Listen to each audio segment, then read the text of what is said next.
good evening to all of you. Can you hear? No. That's what I thought. Well, I think we'd better start by getting this right. Can we have somebody up here to help with the microphones? Some sound expert? And could we have the house lights up a little bit so I can see everybody in front of me? Could you put the house lights? Can somebody make the mics work?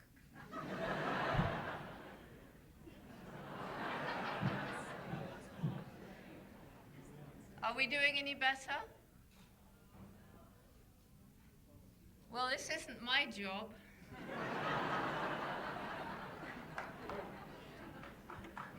Greeting from Gombe.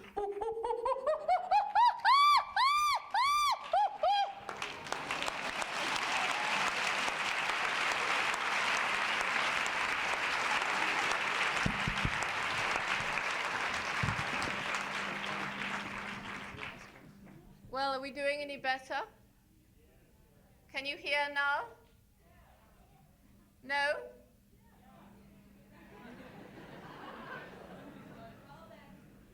I can't understand whether you hear or not.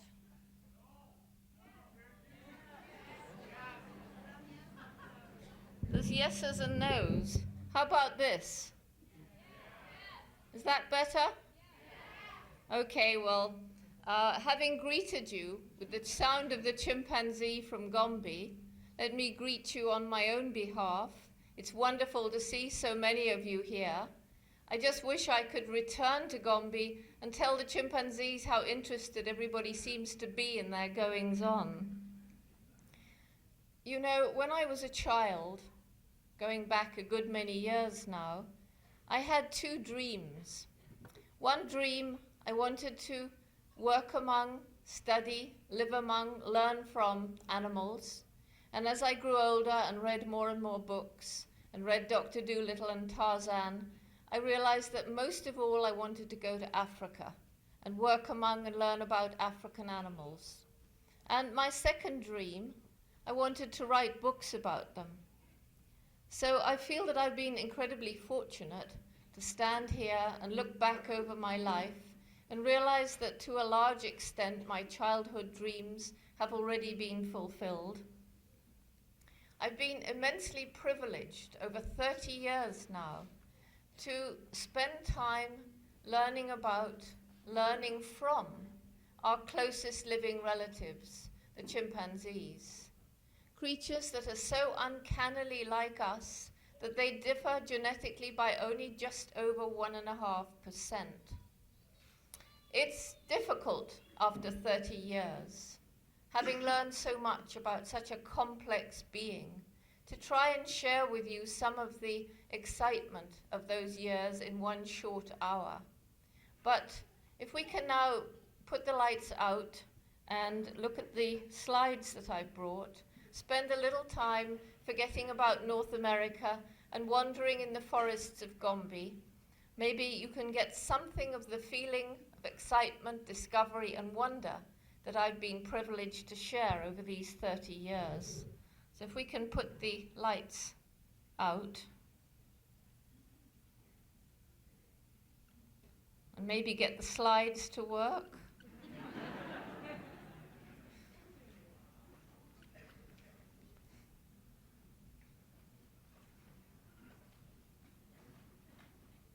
And can we make these lights go out on me? Can you put this light? Ah, that's better. Ah, wonderful, thank you.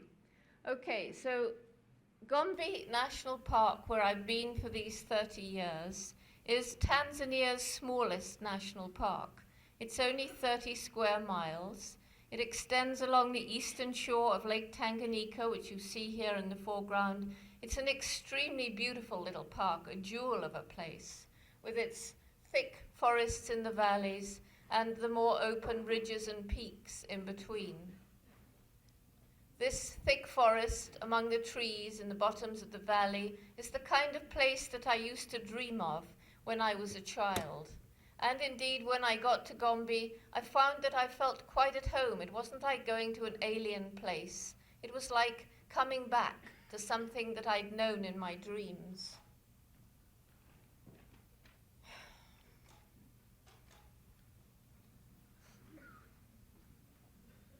Can you make this light go out as well, the one behind me? This thing here. Display, which is so typical of adult males, is by far the most impressive. During this display, the adult male and just occasionally a female will charge across the ground. His hair is bristling, his lips are bunched, he looks ferocious. He stamps his feet, he slaps his hands, he leaps up and drums on a tree trunk, he sways vegetation, he seizes a large branch and drags it behind him or hurls it ahead of him. He picks up and throws big rocks. And this threat display serves as a wonderful intimidation. He can very often intimidate a rival without having to resort to physical attack. The male chimps are ordered in a hierarchy for most of the time. And we now know that the young males who have the most frequent displays and the most impressive displays, and we can almost say the most imaginative displays, are the ones who are likely to get to the top early and to stay there longest. There is, however, quite a difference among the individual males. Some are much more determined, much more motivated to rise to a high position than others. Goliath, not a large chimp, although his name might imply it, but a courageous individual with a very fast charging by Mike. When I first knew Mike, he was a low-ranking male, middle-aged like Goliath. He wasn't particularly large, and he was, however, characterized by tremendous motivation to better his social position. At that time, there was an unusual number of adult males. In fact, it was just before the community divided, and there were 14 adult males, 12 of whom at that time were superior to Mike. How was a small, low-ranking, lightweight male to get to the top of such a formidable number of opponents? Well, Mike, not large in size, and he would keep them with his hands and feet rattling along ahead of him as he charged along the trails. Not surprisingly, this noisy behavior intimidated the other males, and so that even those who at the time were superior to him got out of his way and rushed up the trees. Mike rose to top-ranking position, as far as we know, without one single fight, in a period of just 4 months. Having got to the top, he remained in this alpha position for the next 8 years. What I want to emphasize at this point is that every single male had the same opportunity as Mike to use empty cans. Every single male at one point or another did use an empty can. Only Mike capitalized on that experience and turned it to his own advantage. He became a benign ruler. He was quick to break up squabbles among his subordinates, which indeed is one of the roles of the high-ranking males. And by the end of the 8 years of his alpha reign, Mike was looking quite old. His teeth were worn, his canines broken, his once glossy black hair had become brown and sparse, and it was very easy for a much larger, much younger, much more aggressive male Humphrey to topple Mike from his top-ranking position. It was no glorious victory, this, because Humphrey, in fact, could have defeated Mike physically several years before he actually plucked up courage to do so. Mike, having been toppled from his top position by one single fight, let go the reins of power very readily, it seemed. He dropped instantly to a very low position in the hierarchy. And he almost seemed relieved in a way because, it's quite hard to maintain a position at the top of the hierarchy in chimp society. Well, Humphrey, large, aggressive, in some ways quite a brutal chimp, was not over-endowed with intelligence. He only lasted 18 months.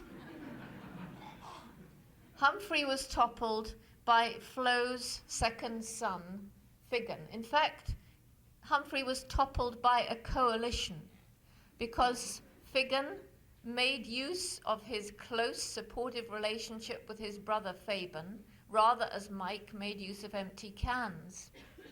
Figan, much lighter and smaller than Humphrey, almost never challenged the larger male unless Faban was in the same group.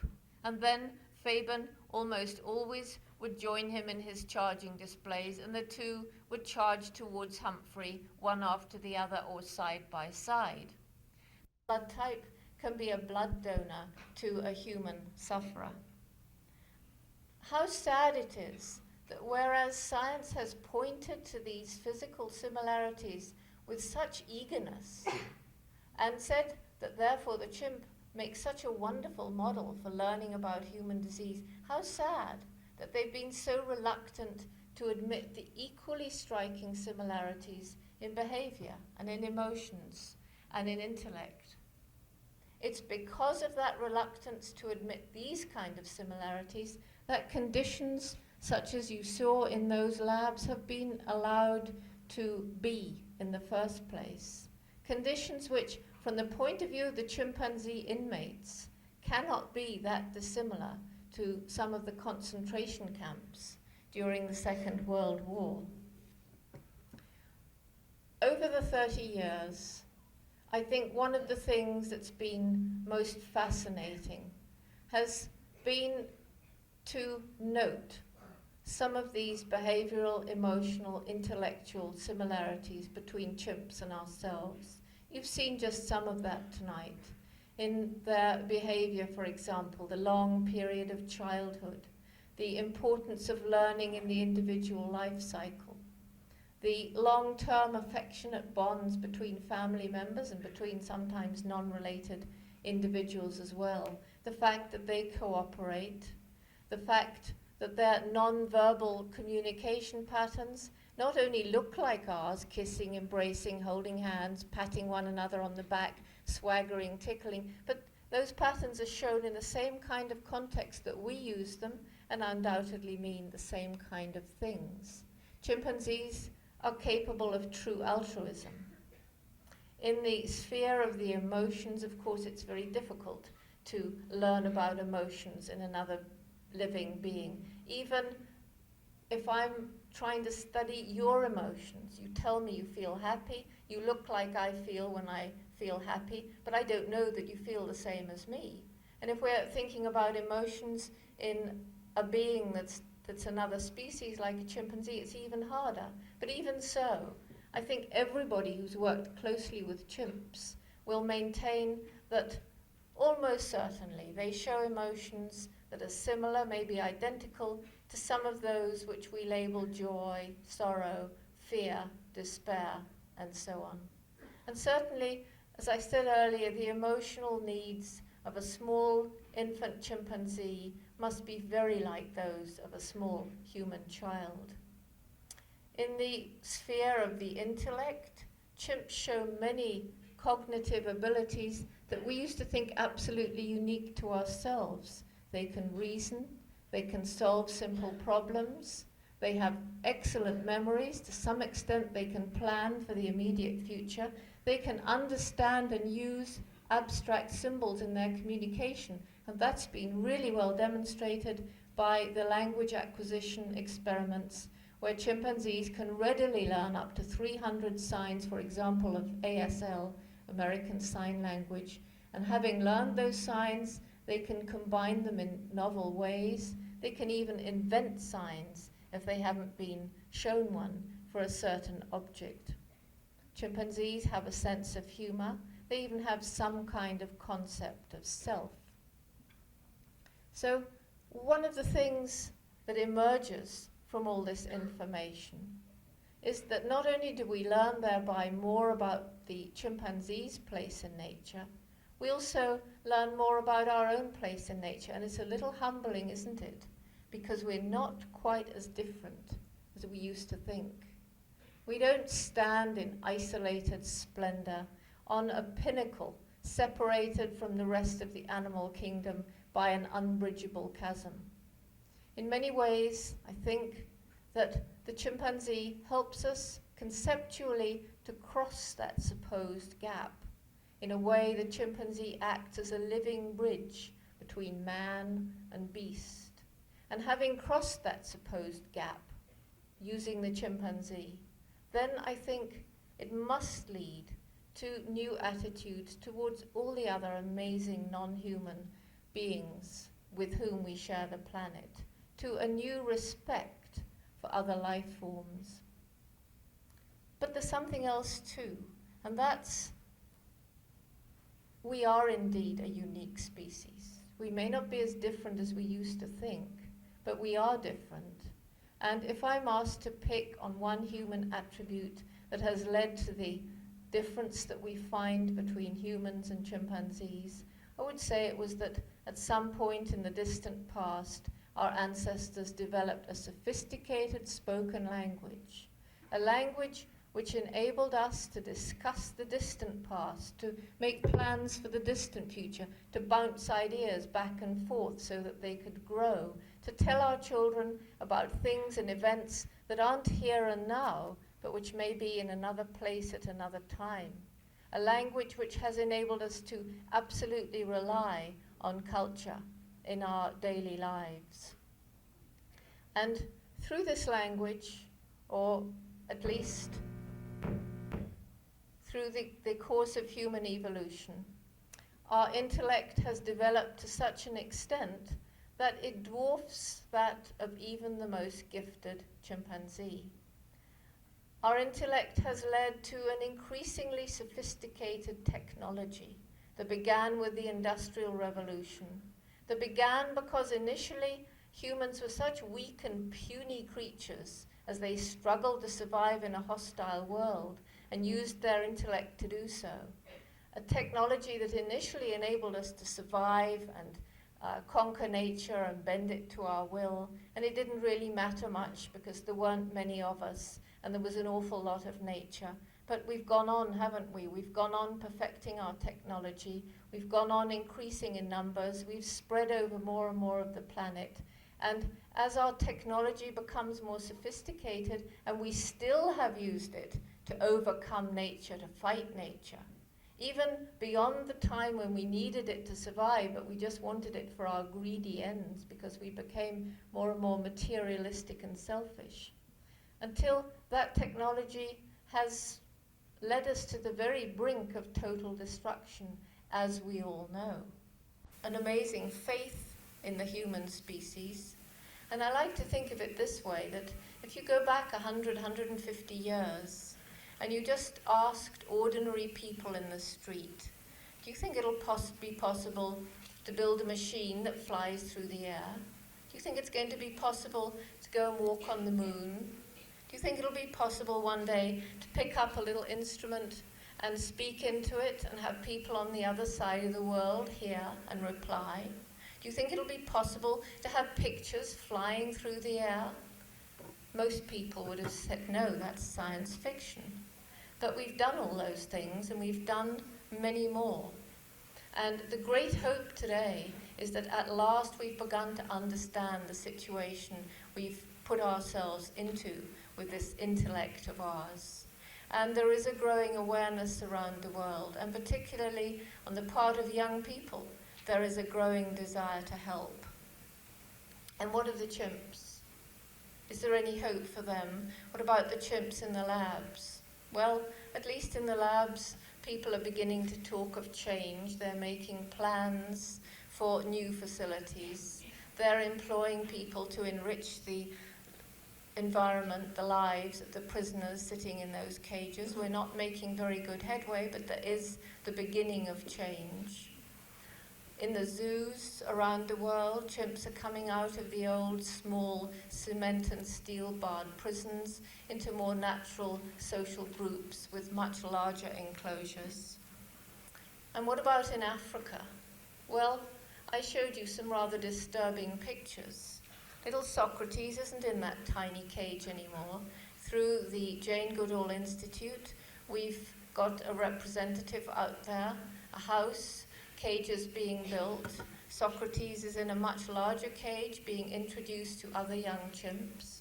Whiskey is in that complex, he's off his little chain. There are 15 chimps there in Burundi waiting for us to raise money to build a sanctuary.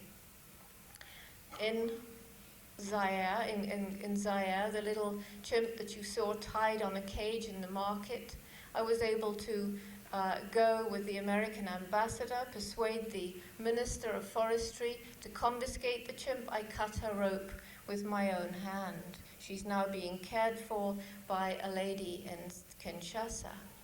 In Congo, we have 20 young chimps in the house of an amazing lady, Madame Jamar. They've destroyed her house and garden, but she has 18 waiting for us to build a sanctuary.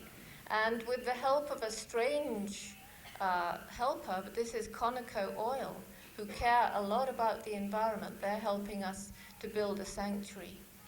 African governments in countries that I've begun to work in have begun to understand the need for conservation. And yes, they want to conserve and they want to see some value for themselves and their people from that conservation. Why shouldn't they? They're very economically poor countries.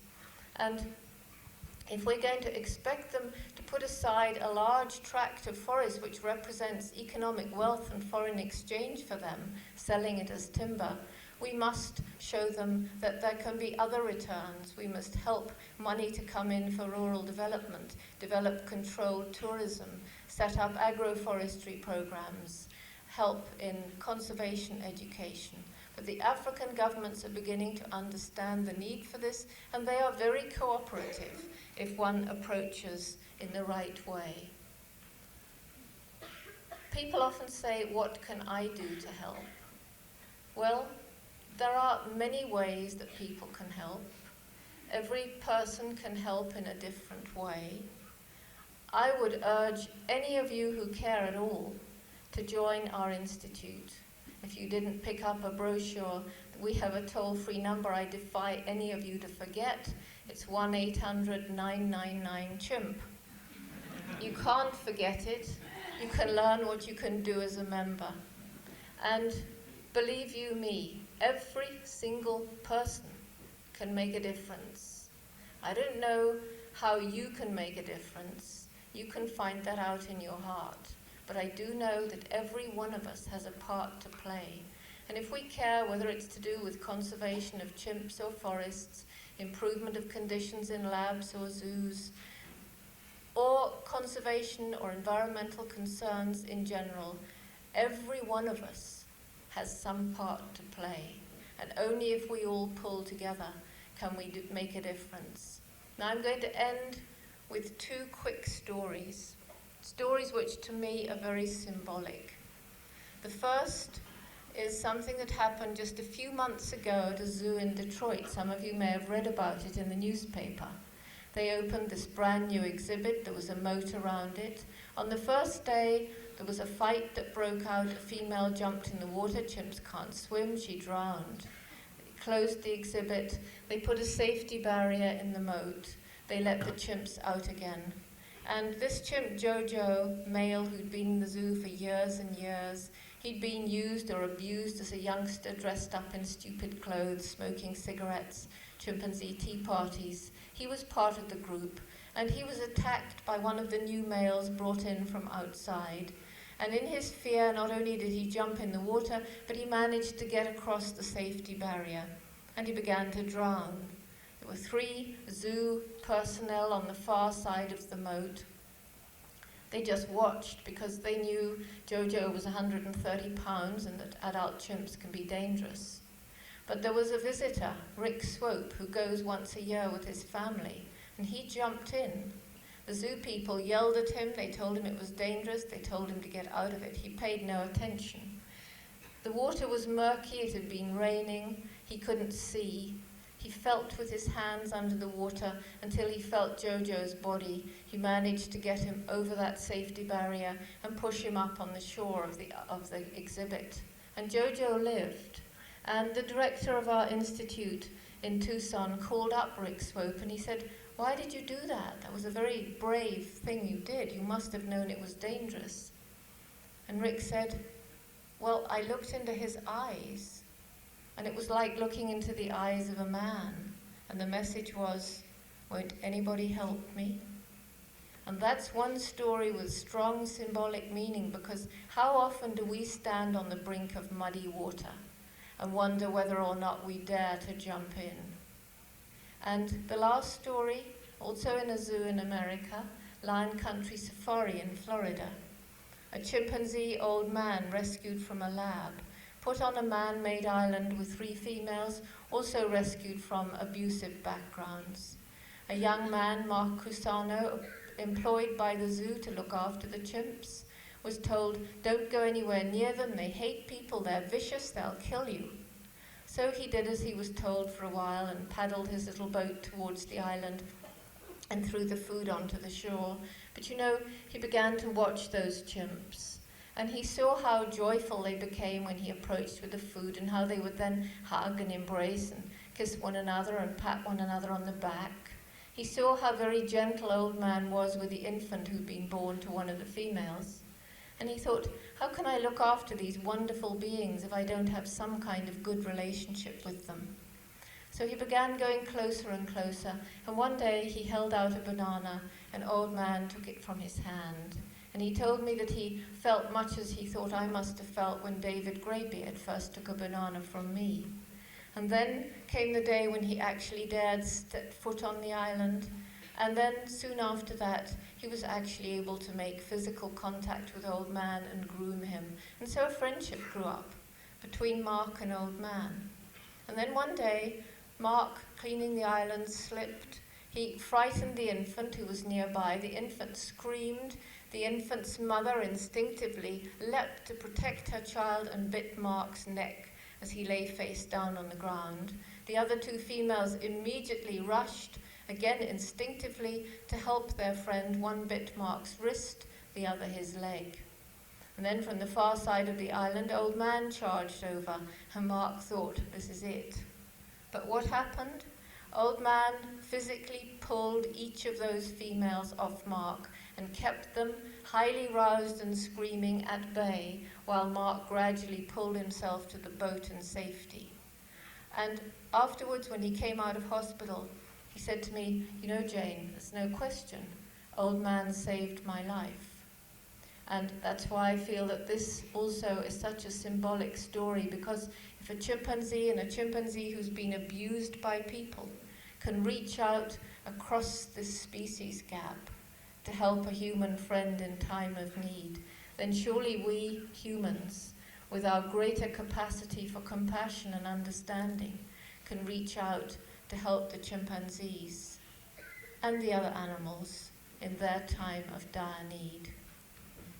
Can't we? Thank you.